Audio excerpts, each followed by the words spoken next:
Masters అంటే 2 సంవత్సరాలే చేయాలా? కొంతమంది సంవత్సరంన్నరలో కంప్లీట్ చేస్తారు, ఇంకొంతమంది అయితే సంవత్సరంలోనే కంప్లీట్ చేస్తారు. అంతెందుకండి, నేనైతే జస్ట్ 8 నెలల్లోనే కంప్లీట్ చేశా. ఇలా ఎందుకు చేస్తారో తెలుసా అండి? షార్ట్ గా నేను ఇక్కడ చెప్తాను, ఇంకా వివరంగా కావాలంటే ఈ నంబర్స్ కి కాల్ చేసి మా కౌన్సిలర్స్ తో మాట్లాడితే మొత్తం ఎక్స్ప్లెయిన్ చేస్తారు. సో 1 ఇయర్ మాస్టర్స్ చేయడం వల్ల 2 సంవత్సరాలు పార్ట్ టైం బాధలు పడకర్లేదన్నమాట. అంటే 2 సంవత్సరాల తర్వాత కష్టపడి వెతుక్కోవాల్సిన ఉద్యోగం 1 సంవత్సరం తర్వాతే 9 నెలలకే వెతుక్కోవడం మొదలు పెట్టచ్చు. అంటే త్వరగా సెటిల్ అయిపోవచ్చు. ఇంకా 1 ఇయర్ కోర్స్ అంటే తక్కువ ఫీజుతో కూడా అయిపోతుందండి, తక్కువ లివింగ్ ఎక్స్పెన్సెస్ కూడా. నా విషయంలో 70 లక్షలు ఖర్చు పెట్టే డిగ్రీ 30 లక్షల్లోనే కంప్లీట్ చేసా ఈ 1 ఇయర్ వల్ల. ఫ్రాంక్ గా చెప్పాలి అంటే ఇంటర్న్షిప్స్, ప్రాజెక్ట్స్ లేకపోతే 1 ఇయర్ కోర్స్ లో అయినా 2 ఇయర్స్ కోర్స్ లో అయినా చెప్పేదానికి ఏం తేడా ఉండదు.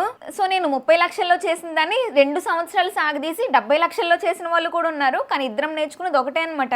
మరి కష్టంగా ఉంటుందేమో కదక్క, 30 క్రెడిట్స్ 1 ఇయర్ లో చేస్తే అంటారేమో. అంత డబ్బులు మిగులుతున్నప్పుడు మనం ఇంకొంచెం కష్టపడితే తప్పులేదు కదండి. ఇంకా చెప్పాలి అంటే కొంత సేవింగ్స్ ఉంటే మీరు 1 ఇయర్ కోర్సే కాబట్టి పార్ట్ టైం కూడా చేయక్కర్లేదు. సో ఎగ్జాంపుల్ తో మిగిలింది పార్ట్ 2 లో చెప్తాను.